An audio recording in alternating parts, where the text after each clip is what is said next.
Welcome to the final installment of the first book of the Animorphs book series.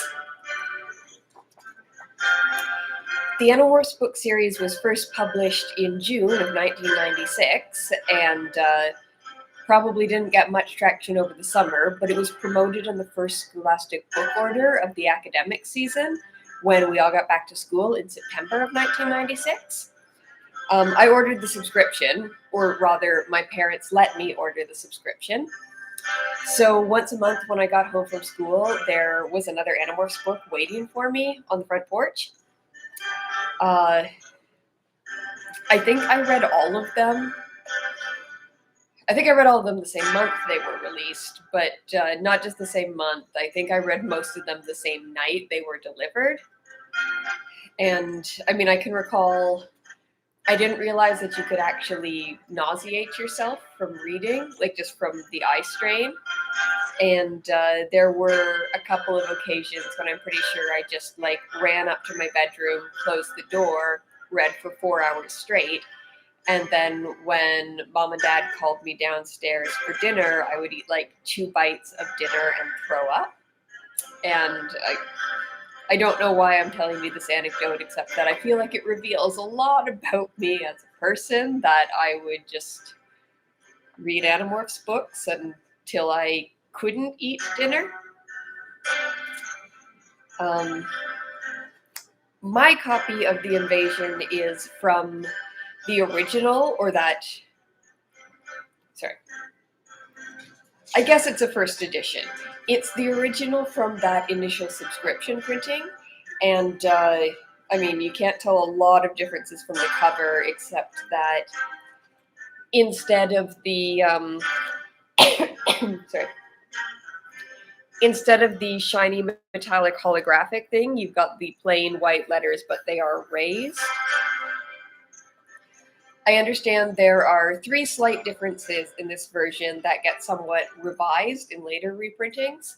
So, I don't know if we have anybody who has read a later or different version or has read much of the others, but, that could be a bit of a fun game as we wrap this one up, to see if you can spot the differences in the first edition of the first book compared to some later reprintings where there are 3 tiny changes.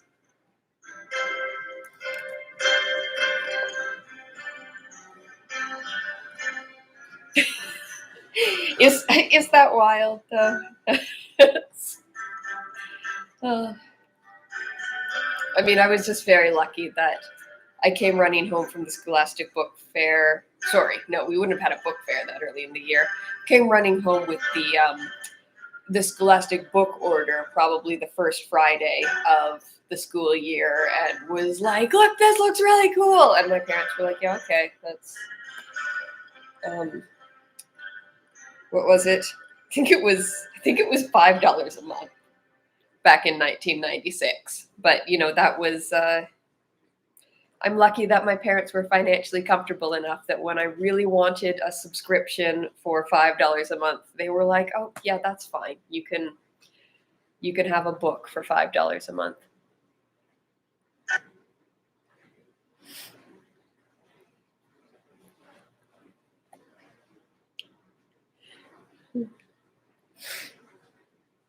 Okay.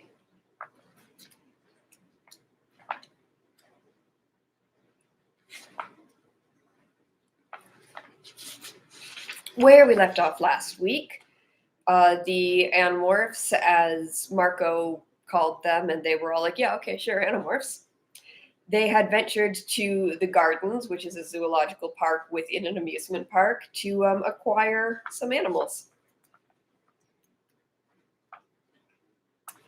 And I believe they are planning an excursion to the Yerk Pool.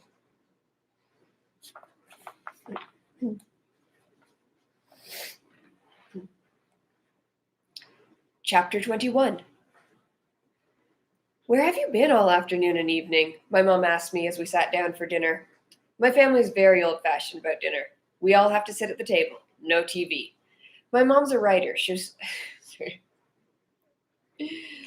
My mom's a writer, so she hates TV unless it's one of her favorite programs. Where have I been? I repeated the question. Hanging out. You know, hanging out with Marco. I don't know why you bother to ask, my dad said. His answer is always the same, hanging out. So, what did you do at work today, Dad? I asked him.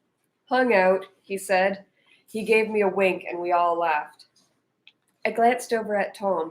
He was eating chicken cacciatore like the rest of us and laughing. He seemed so normal.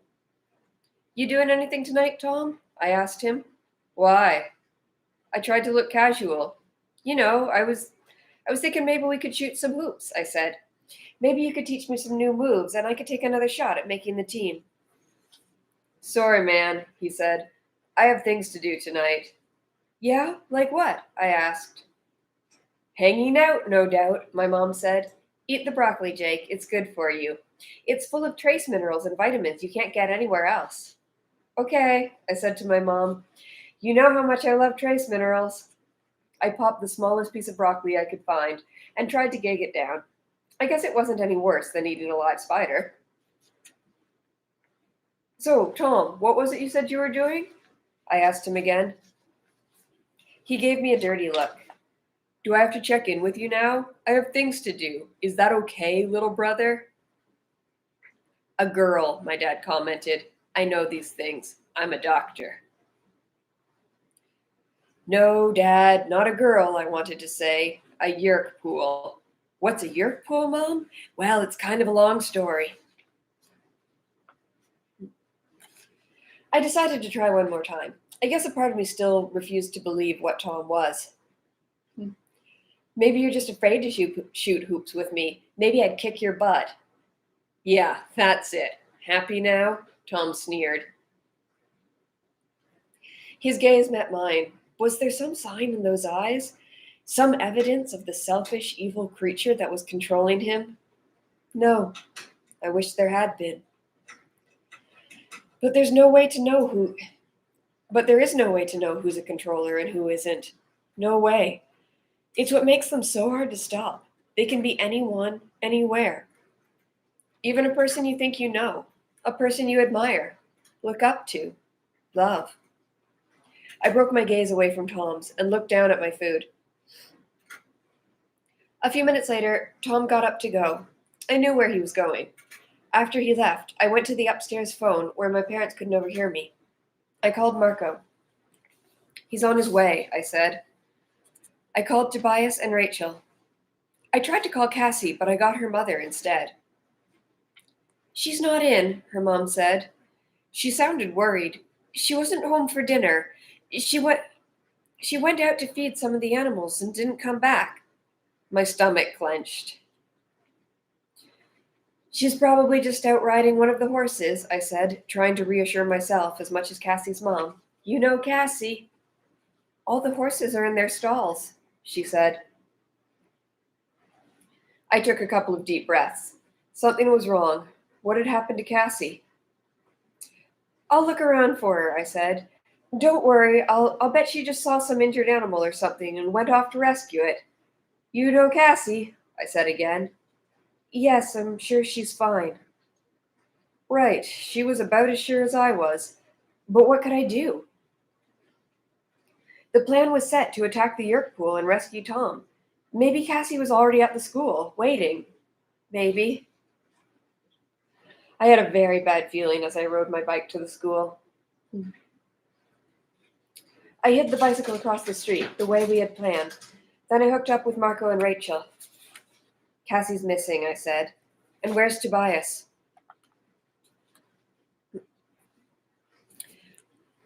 Rachel pointed up at the sky. The sun was setting fast, but I could see Tobias circling high overhead. What is the matter with him? I exploded. He's got a 2-hour time limit, and we don't know how long this is going to take. Maybe we should bail until we find out what happened with Cassie, Rachel said. Could be she's just scared, Marco said. I am. Maybe, I agreed, although I doubted it. But they say you never know who's going to be brave or cowardly in a battle. I just hoped I wasn't a coward. The truth was, my mouth was already dry, and my heart was already pounding, and we hadn't even done anything yet. Tobias Tobias swooped down and perched on Rachel's shoulder. It surprised me a little. Why would Tobias perch on Rachel's shoulder? And she didn't seem at all annoyed. She rubbed her head against him a little. Are we doing this or not? Tobias asked. This was not starting off right at all. The bad feeling in my stomach was just getting worse. Cassie missing, Tobias already morphed. Everyone was looking at me, waiting for me to decide.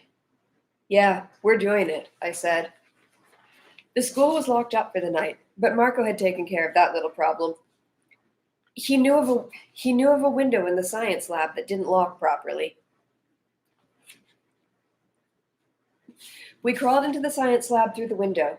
It was dark except for the dying light of the sun that glinted off the glass beakers and test tubes. What a well-funded school. Imagine, glass beakers and test tubes. Tobias drifted through and landed neatly on the teacher's desk. Let me take a look, I said. I opened the door as slowly as I could and peeked out through the crack. I could see down the nearly dark hallway to the janitor's closet. Instantly, I pulled back in.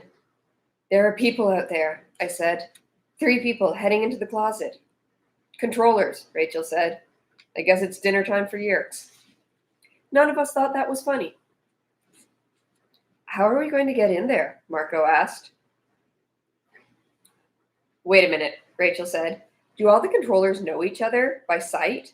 I mean, maybe we're controllers, right? So we just walk right in like we belong there? Marco asked. Wonderful plan, Rachel. I have a better idea. Let's just kill ourselves now and get it over with. Maybe Rachel's right, I said.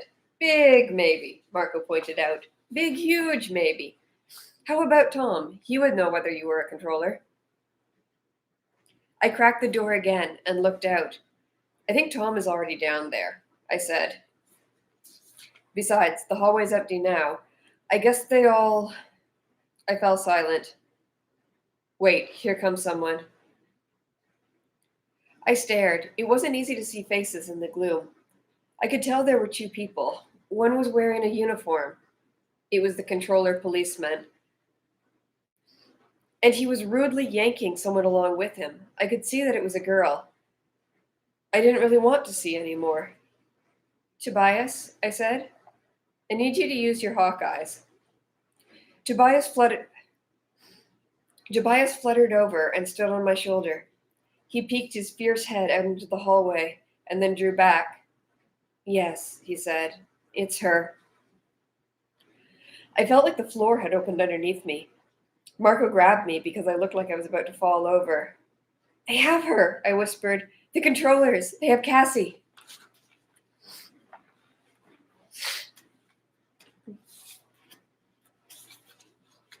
Chapter 22. Who has Cassie? How? Who has Cassie? How? Rachel stammered. That policeman, the controller, the one who came out to Cassie's farm, the one who was at the sharing meeting. He has her. He saw her at the meeting trying to get close to the full members. Rachel let go a few choice words. We hadn't even started, and already everything was a disaster. Okay, I said grimly. We go ahead, like Rachel said. We figure there are too many controllers for all of them to know each other. I mean, they have new bodies all the time, right? So maybe we're just new controllers, right? Oh, man, Marco moaned. You have a better idea? I snapped. No, he said. I think we go ahead. We take our chances. Let's rock and roll. Okay, then, everyone act cool. I looked at Tobias. Okay, then, everyone act cool. I looked at Tobias. Too late for you to morph back now, but try not to let them see you. Rachel, Marco, and I stepped out into the dark hallway. My legs were stiff. My knees were rickety. I was walking like Frankenstein, trying to look casual. We headed for the janitor's closet. Fortunately, no one else was in the hallway. We entered the tiny room and stepped inside. I tried to recall the sequence. I tried to recall the sequence for opening the door. Faucet to the left, then twist the second hook around to the right. The door swung open. There was more noise than there had been the other day, or maybe it was just that my human ears heard it better than my lizard ears had. There was a deep, sloshing, swooshing sound, almost like gentle surf breaking on the shore. But that was the nice sound. The other sounds were horrifying. Despairing cries, terrified screams, shouts, shrieking, triumphant laughter. You sure this is just the Yerk pool? Marco said in a nervous, shaky voice. I see a guy with horns and a pitchfork, and I am out of here. I stepped into the opening. The stairs were steep, and there was no rail. So you felt like you were about to pitch forward with every step. We descended together. The door closed automatically behind us. At first, I guess I expected there to be maybe a couple of dozen steps, but the steps never ended. We just kept walking, and there were always more steps. The walls were dirt, then quickly became rock as we went down, down, down. It felt like those stairs would never end. Some superior aliens, Marco whispered. You'd think they could have put in an elevator. We all giggled a little, very little. Suddenly, the rock walls widened out. We had emerged into a huge cavern. And when I say huge, I mean huge. They, they could have played the Super Bowl in there and had room left over for a couple of shopping malls. It was like a giant bowl turned upside down, all carved out of solid rock. At the very top of the bowl was the faint outline of a hole. I thought I could see stars through it.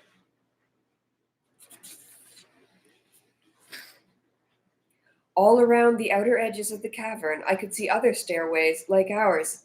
They seemed to come in from every direction, appearing out of the rock walls and leading down to the floor of the cavern.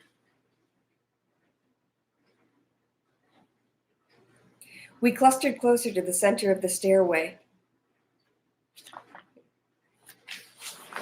Sorry, 1 second.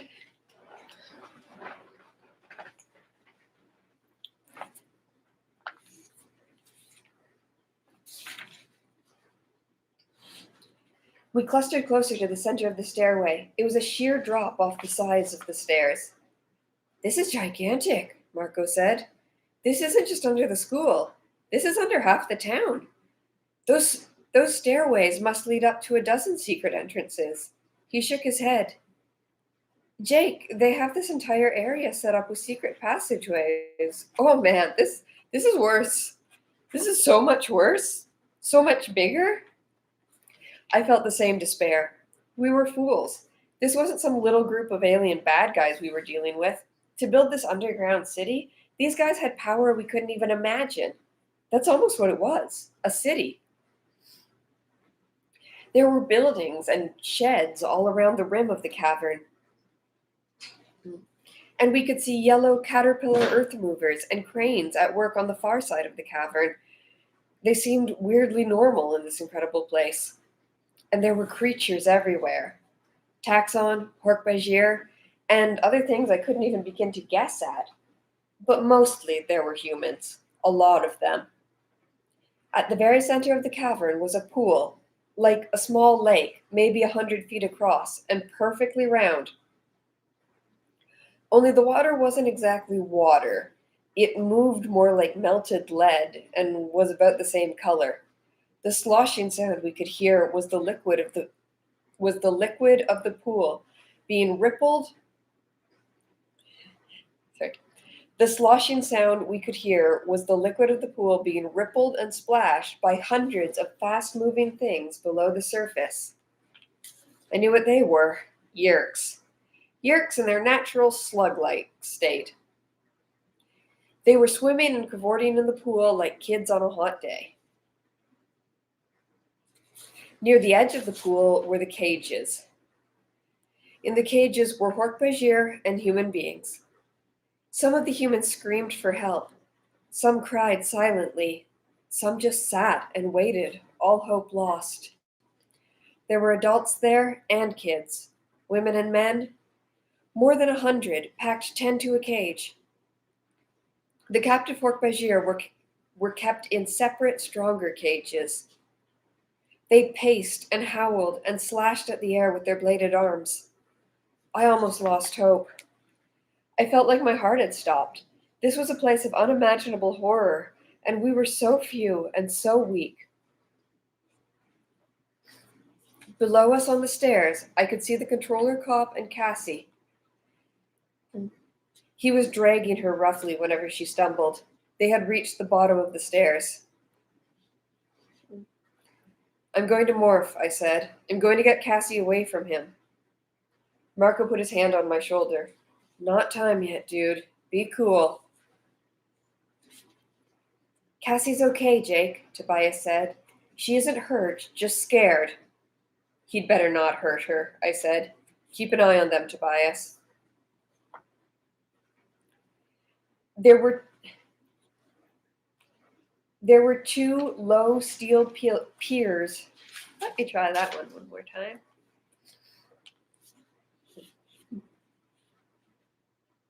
There were two low steel piers built out over the pool.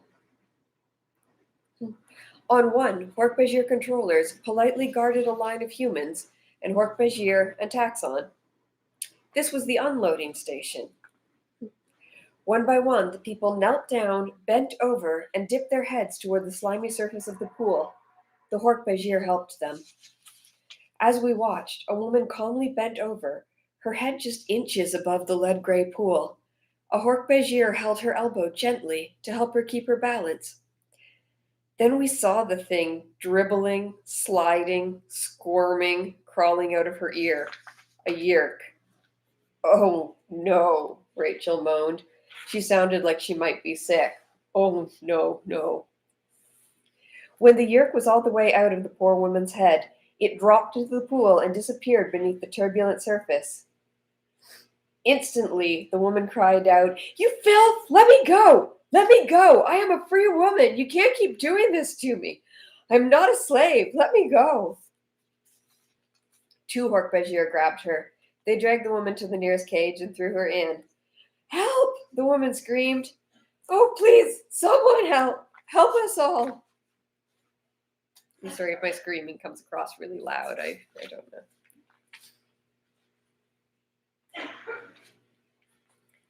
Chapter 23. "Help! Please! Somebody help us!" We had been hearing cries like that all the way down those steps, but now we were close enough to give the cries a human face. It cut straight to my soul. There was a second steel pier. That one was the loading station. There, the host bodies were dragged from their holding cages to have the yerks re-enter their heads. It was a pretty basic process.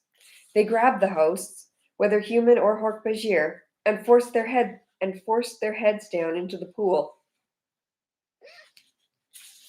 The people sometimes fought and screamed, and sometimes just cried, but they always lost. When their heads were yanked back up out of the pool, we could see the slugs still slithering into their ears. After a few minutes, they would become calm again as the yerks regained control.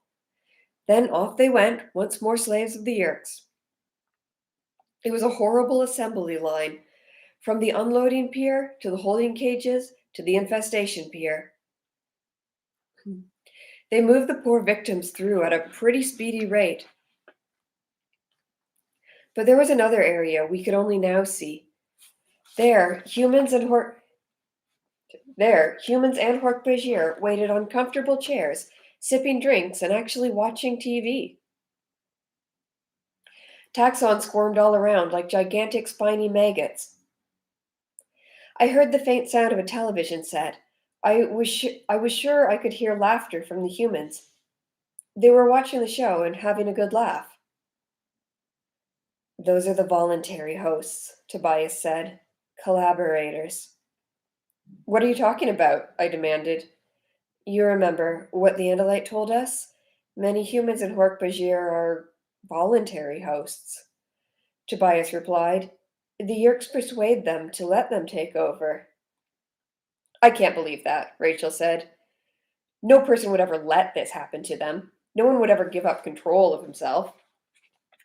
Some people are scum, Rachel, Marco said. Sorry to burst your balloon. The Yerks convinced them.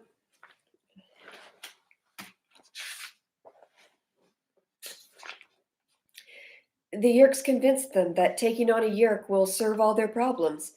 I think that's what the sharing is all about. Hmm. People believe that by becoming something different, they can leave behind all their pain. Like spending all their time as a hawk? Marco pointed out. Tobias had nothing to say about that. He spread his wings and flew up and away. Tobias, come back, I called to him. We have to get moving, Rachel said. We've been standing here staring for too long. She looked at Marco. Don't be a jerk to Tobias, okay? We need everyone. Tobias came swooping back toward us. Cassie, he said. She's on the pier, the infestation pier. They're going to turn her into a host. With my normal human eyes, I couldn't see that well in the purple gloom. I could just make out the cop's uniform and the small shape beside him. Do you see Tom? I asked Tobias. In answer, he flapped his powerful wings and gained altitude. I saw him high over the pool. Then he came back toward us in a powerful dive. I see him, he said. I hesitated before asking. I wasn't sure I wanted to know the answer. Is he in the cages? Or is he voluntary? He's in a cage, Tobias said. He's yelling his brains out at the Hork-Bajir guards. Yes! Yes. I knew Tom would never have gone voluntarily. I knew they must have taken him kicking and punching. Cassie is getting near the end of the pier, Tobias warned. We only have a few minutes before they infest her. It was time. We were at the bottom of the steps. We ran over to hide behind a storage shed of some kind. Marco pulled me around the corner, drawing me close so that I could hear him whisper. Look, before we do this, there's one thing, Jake. You have to promise me. I knew what he was going to say. If I have to die, okay. If I have to die, okay. But don't let them take me. Don't let them put one of those things in my head. It'll be okay. You! A voice yelled. A human voice. You too. Who are you? I spun around. A man. Just one man. But beside him, flanking him, was a big Hork-Bajir, looking suspicious, and on the other side, a taxon. Somehow, the man hadn't seen Rachel. Somehow, the man hadn't seen Rachel. She was just around the corner of the building, but he had seen Marco and me talking. I guess it hadn't looked quite right to him. Us? Marco asked. Who are we? Hey, who are you? Take them, the man ordered. The Hork-Bajir advanced on us. The taxon slithered forward on its dozens of sharp, spiny legs, red jelly eyes quivering, mouth opening and closing in anticipation. I knew I had to morph, but I was frozen with fear. Then I saw Rachel. She had gotten around behind the controllers, and she was getting very, very large.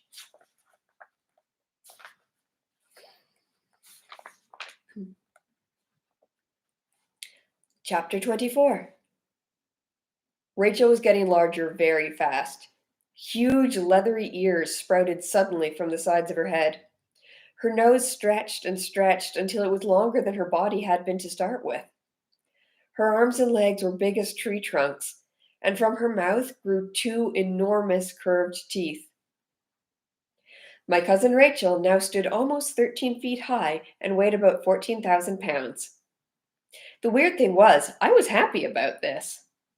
Ha ha! I heard Rachel's triumphant laugh. I did it! The Hork-Bajir and the taxon came closer. Rachel began twitching her little ropey tail. Her front legs pawed the dirt floor of the cavern. She raised her massive head, and and stuck out her 3-foot-long tusks. The taxon was the first to notice her, with his all-around red jelly eyes, but I guess he didn't know how to react. Rachel charged. 1 minute she was standing there, and the next minute she was barreling forward like an out-of-control 18-wheeler. The Hork-Bajir was fast. He spun around and slashed at her trunk with his elbow blade. Too little, too late. Rachel was moving, and no little flesh wound was going to stop her. "Puny little nothing!" Rachel cried, outraged. "You attack me?" The Hork-Bajir went down, crushed under her monstrous feet. He bellowed, but Rachel's trumpeting was louder. The taxon tried to run. It turns out taxon can move when they want to. It also turns out elephants are faster than you think. They can be very fast. Rachel's foot caught the taxon's back end. The needle legs collapsed, cracking like broken twigs. Yellow goo oozed from the popped flesh of the big worm. She just kept rolling over him, leaving behind a big, extremely disgusting pile of goo. The foul smell of the squashed taxon nearly knocked me out. The human was still just standing there. He said, "An elephant?" Like he couldn't even think about it being real.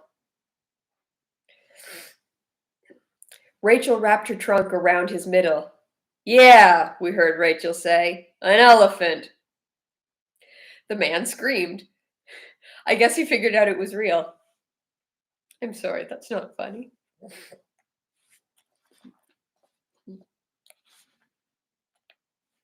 Rachel threw him through the air. I never saw where he landed. "Quick!" I yelled at Marco. "Morph!" "Nice work, Rachel," Marco said. "Remind me not to ever make you mad." I focused on the tiger. I knew his DNA pattern was in me. I thought of him, lying there in his habitat at the gardens, wishing he were back in the jungle, hunting and taking down his prey. I guessed maybe he wouldn't mind the use I was making of his DNA. This wasn't quite a jungle, but it would have to do. "More Hork-Bajir coming," Rachel said. Rachel turned to face them, tusks ready. I felt the morph begin. The hair grew from my face.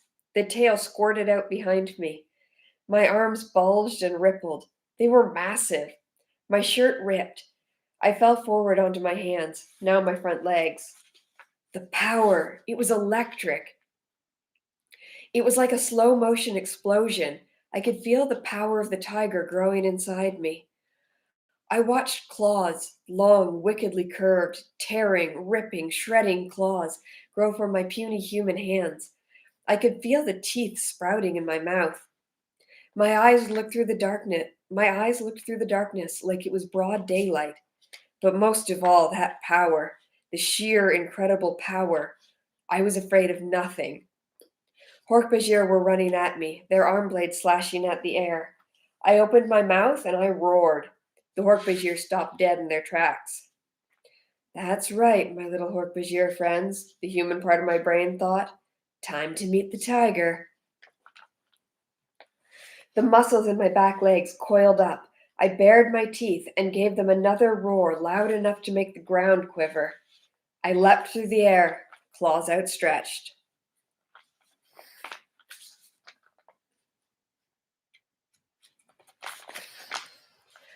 Chapter 25.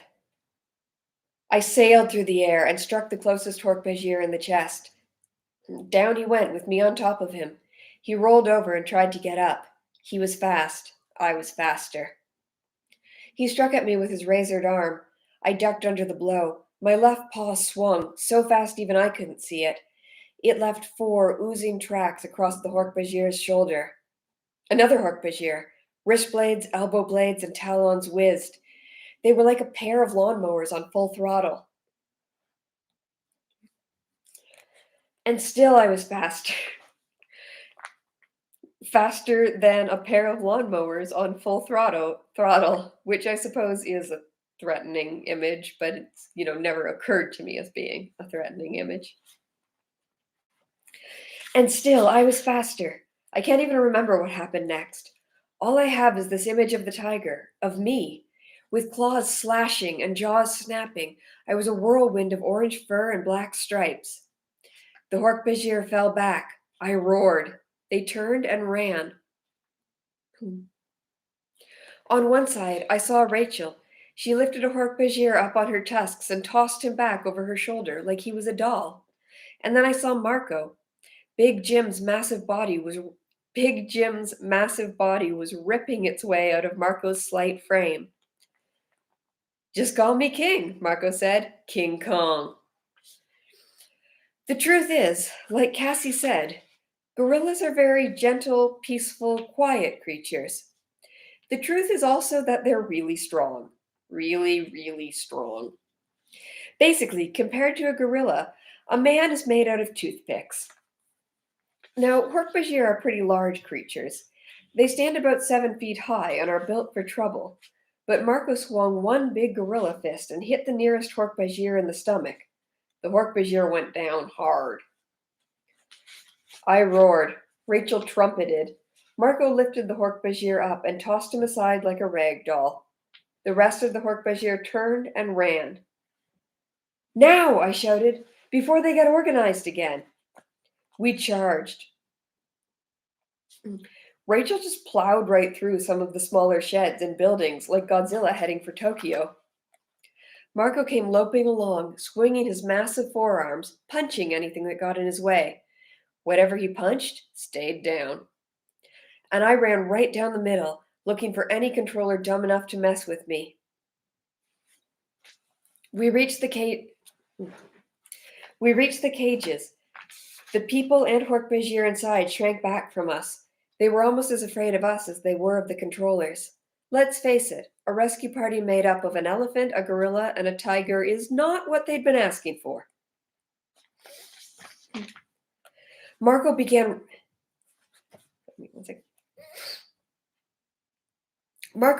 ripping at a lock on one of the cages. The lock gave way. The door flew open. Marco did something very human to reassure them. He made a little bow, then crooked his finger at them, as if to say, "Come on out." Tom was the first one out.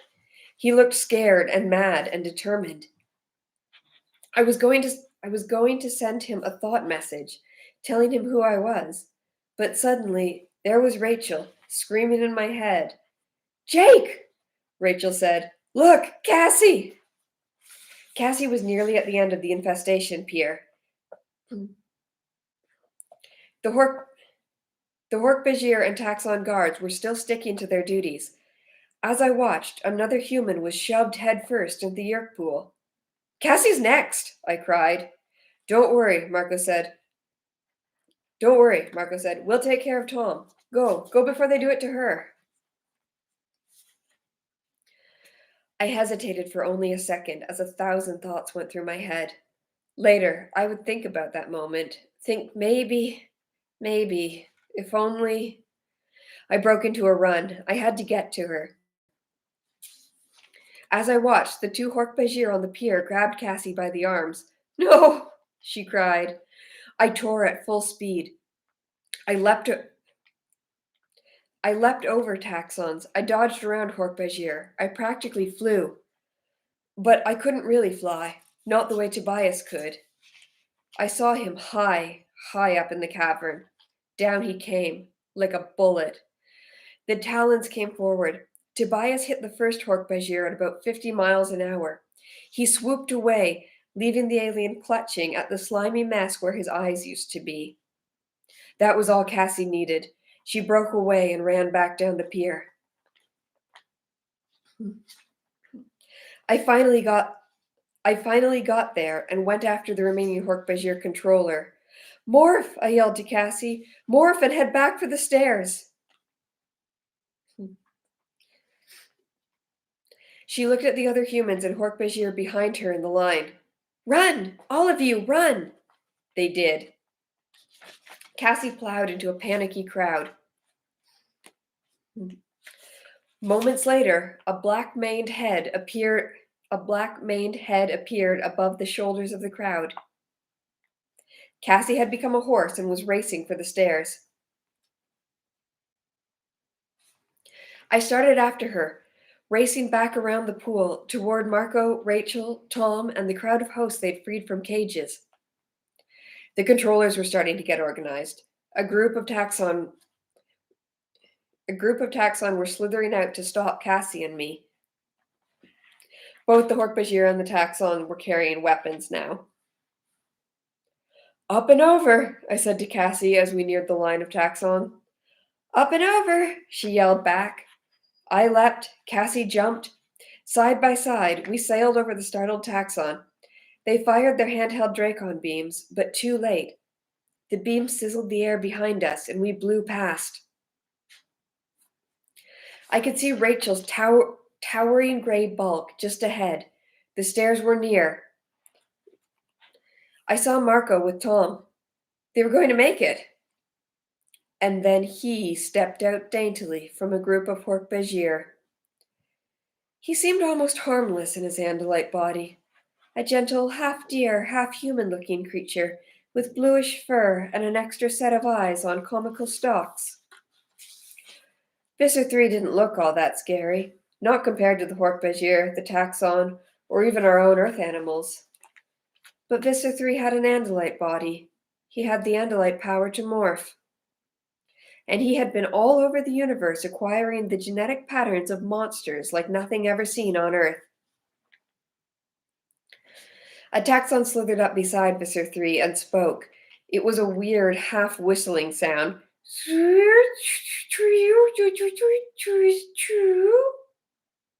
Visser 3 said nothing. He just looked at me with the vertical slits that were his eyes.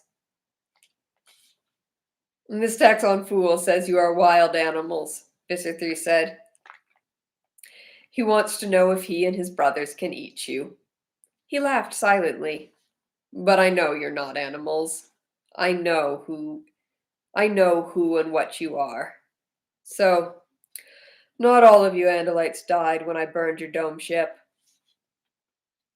It took me a couple of seconds to realize what he meant. Then it hit me. Of course, he thought we were Andalites. He'd guessed that we were morphs, not real wild animals, and he knew that the Andalites were the only species with morphing technology. I compliment you on getting this far, but it will accomplish nothing, because now, my brave Andalite warriors, it's time to die. He began to morph. I acquired this body on the fourth moon of the second planet of a dying star. Like it? I realized I'd been wrong to be hopeful. We were not going to make it.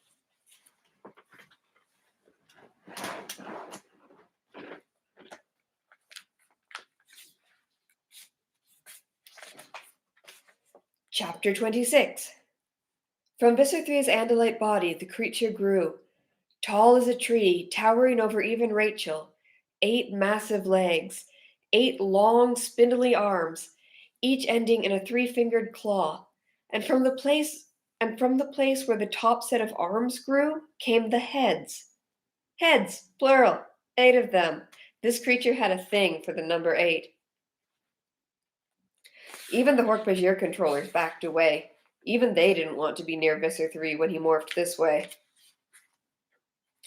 But the taxon edged in closer, crowding around their leader like a pack of hungry dogs looking for table scraps. I was frozen in terror, stunned. Even the tiger that was part of me was confused and worried. I had started to think that with our morphed bodies we could take on anything. But we couldn't take on this monster and survive. Run, I yelled to the others, up the stairs.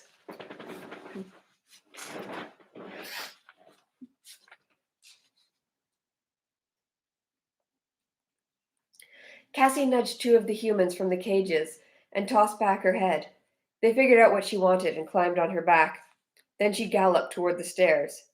Yes, run, Visser 3 crowed. It makes a more challenging target. Then Visser 3 struck.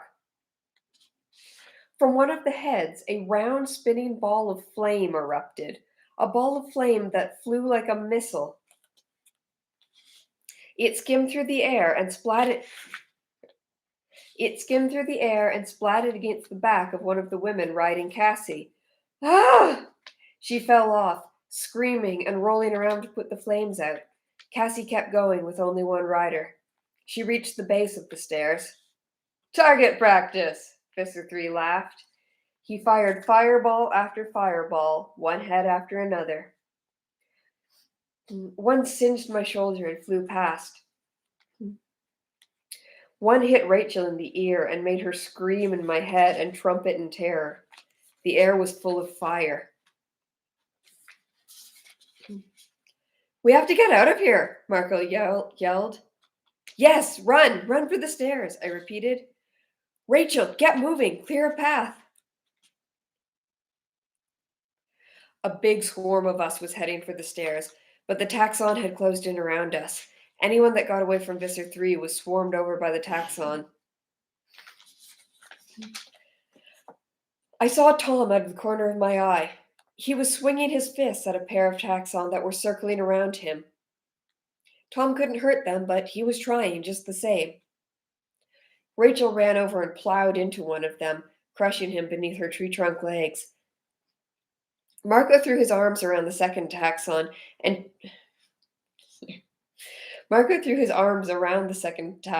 and twisted until it split open, spilling its putrid guts all over the floor.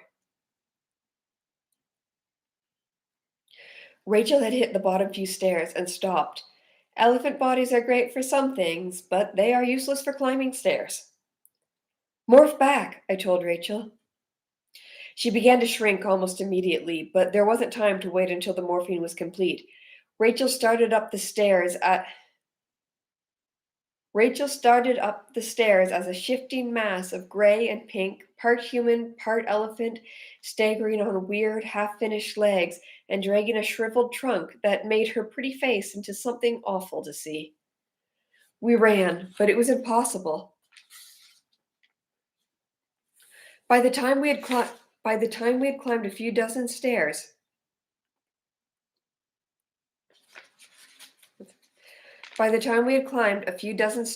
there were only a few free humans and 2 free Hork-Bajir with us. The rest had all been recaptured or burned. A fireball exploded at my feet and I snarled, but still we retreated.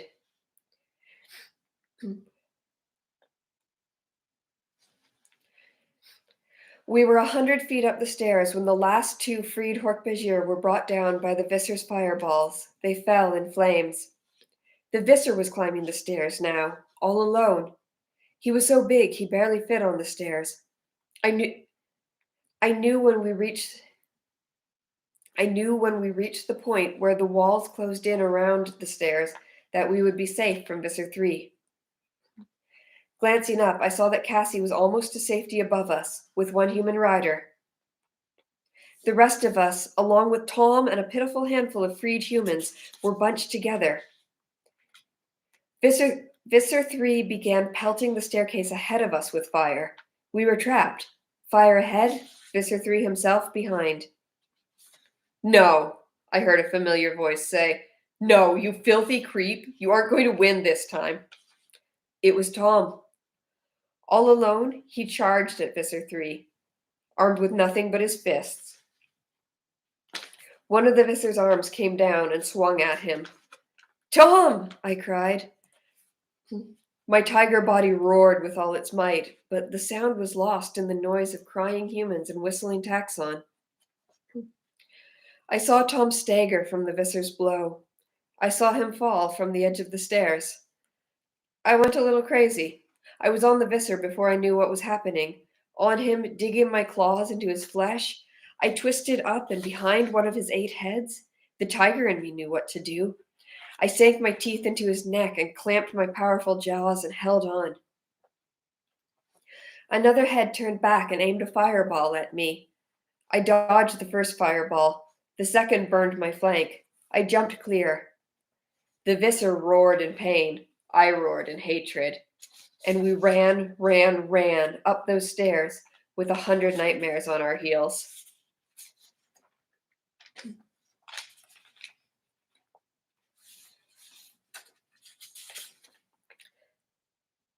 Chapter 27. We ran. Exhausted and burned and terrified, we ran. Visser 3 had made one mistake. He was too large in his morph to follow us much farther up the stairs. I heard Visser 3 yell something as we finally got away. He said, "I'll kill you all, Andalites! Run away! It doesn't matter. I'll kill you all." Actually, I think it did matter. We hadn't exactly destroyed Visser 3, but we had come out of it alive, we Animorphs. The final count was exactly one human freed. The woman who rode Cassie's back up out of that hellish pit. And Cassie had gotten away clean.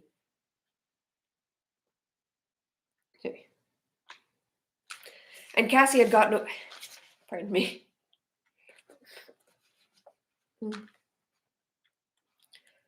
And Cassie had gotten away clean. It had been the suspicious controller policeman who had grabbed her. He was the only controller to know her name, where she lived, and that she had been spying on the Sherry. Cassie said we didn't have to worry about him anymore. She didn't want to talk about what had happened to him. As for Tom, my brother, Tom was not freed.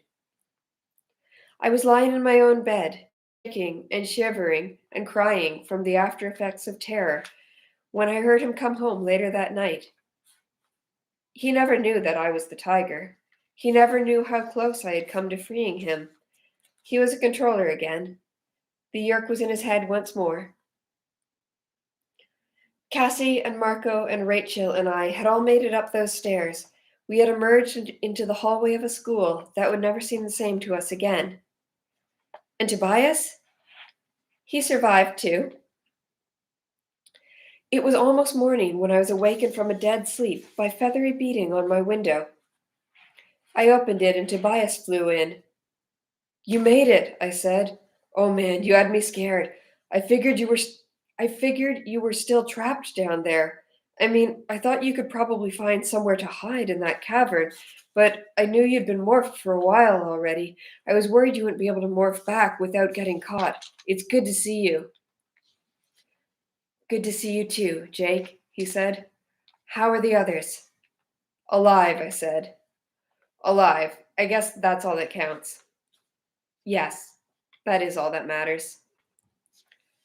"Come on, Tobias," I said. "Morph back."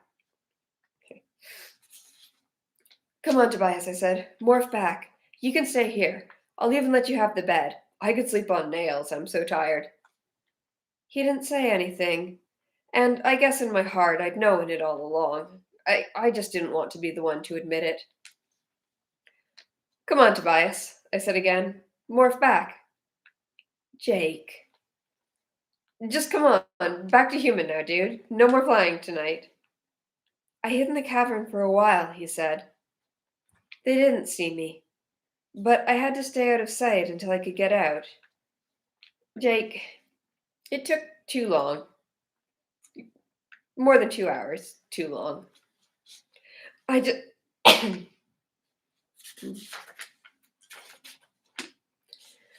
I just stared at him, at his laser-focused eyes, at his wicked beak and sharp talons, and at his wings, at the broad, powerful wings that let him fly. I guess this is me from now on," Tobias said. I knew there were tears falling down my cheeks, but I didn't care anymore. "It's okay, Jake. Like you said, we're alive." I went to the window and looked up at the stars. Somewhere up there, around one of those cold, twinkling stars, was the Andalite homeworld. Somewhere up there was hope. "They'll come," Tobias said. "The Andalites will come. And until then..." I nodded and wiped away my tears. "Yeah," I said. "Until then, we fight." The end.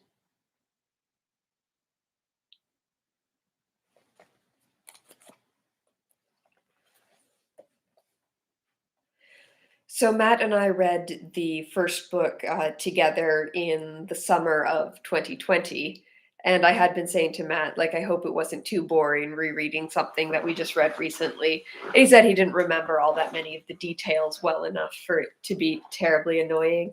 But yeah, no fun. uh, but I do remember we were noting that K.A. Applegate does seem to come out swinging with her anti-cop bias from the very first book.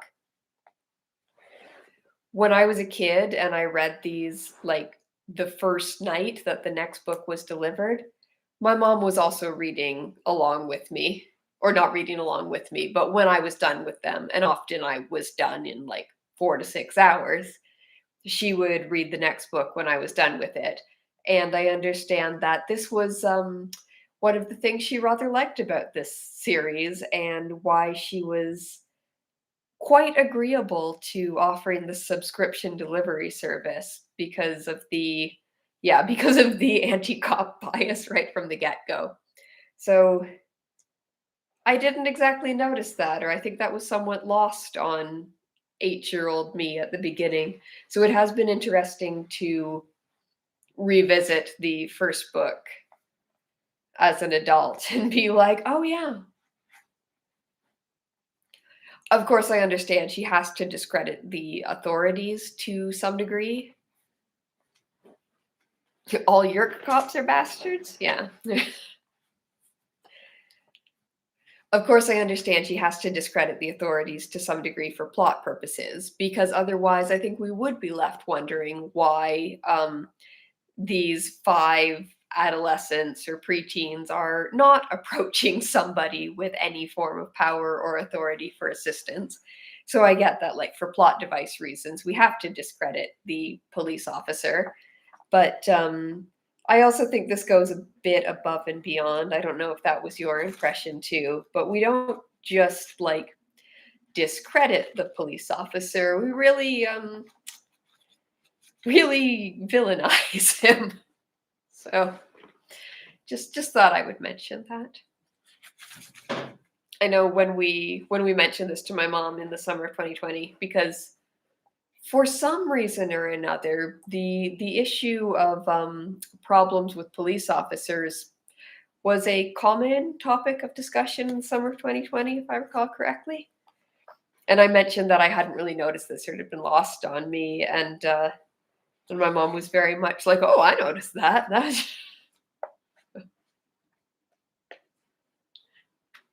all cops are yerks, yeah.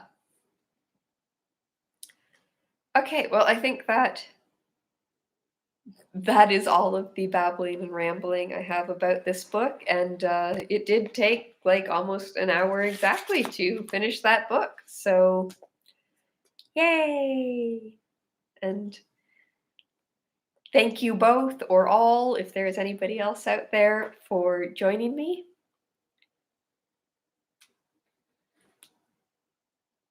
Oh, I did not know about that. I'm going to have to delve into a bit of the history of anti-police protests in the 90s too. Huh. Okay. Thank you. And yeah, I might see you again on Monday. Good night.